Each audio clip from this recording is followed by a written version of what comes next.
In the same way most people are unaware of how ecological niches are arrayed on Earth, even fewer realize that the world map we take for granted is not actually true to how it is constructed. This is the standard world map everyone studies and learns in geography classes around the world. It was designed by a Flemish cartographer, Gerhardus Mercator, around 1600, commissioned by men in Europe when Europe was considered the center of the world. In order to create a two-dimensional map from a three-dimensional globe, there must be a certain amount of distortion.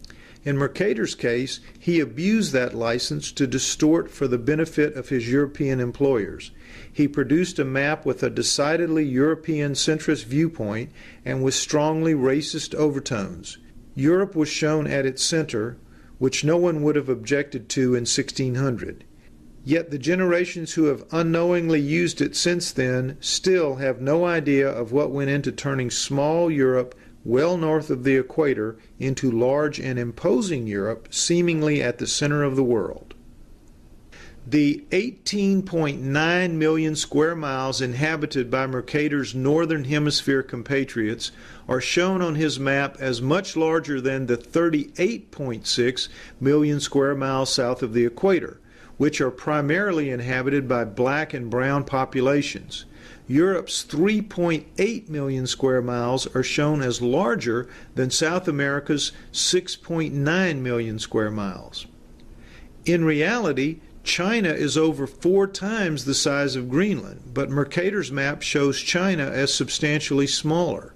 Scandinavia, with only 0.4 million square miles, is shown here dwarfing India's 1.3 million square miles, which is 3 times larger. Alaska's diminutive 0.6 million square miles are drawn much larger than Mexico's 0.7 million square miles.